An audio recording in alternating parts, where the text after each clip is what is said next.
there are resurrection appearances in other sources, such as the Gospels, to some of the people that have been mentioned. Whereas this claim of 500 seems to be novel to Paul, and so I have heard skeptics say, well, you can discount that because it's one source. It's just a throwaway line from Paul. How on earth are we to know that whether it's true or not? So why do you say you don't think you should dismiss it, Dale? Well,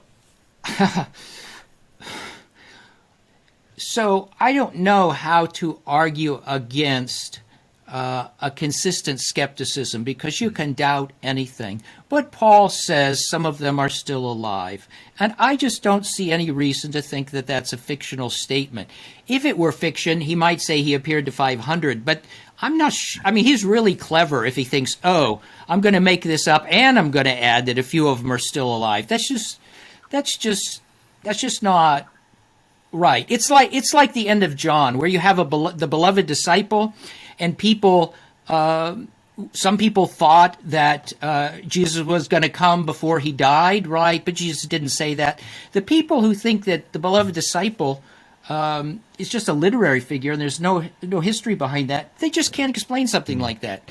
It makes no sense. There's a real something there. And so I think there's a real something there. It has the ring of truth. Go ahead, Justin. Yeah. I agree. And I just, add to that point, Paul's credibility is on the line in Corinthians. One of the things he's doing in both 1st and 2nd Corinthians and some of the lost letters of Corinthians is defending his apostleship against these, so-called super apostles, as he calls them. And so he's defending his apostleship. He appeals to the fact that he's seen the risen Jesus. This is the direct commission he's been given. So if he appeals to what he says is more than half, basically, are still alive. So we're talking, plus 250. I don't know how he got the exact number, but clearly it was some kind of estimate. Maybe if you had a large crowd, you could say, oh, it's about 5. But either way, it's hundreds of people Paul is claiming in the 50s AD, and when he wrote 1 Corinthians, are readily available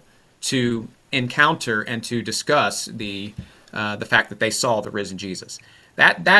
That's extraordinary, and I agree with Dale that it has to be at least historical that Paul is telling the truth, because if he was called out for that, this would have completely discredited him. So, not to mention the fact that it's in this very early testimony.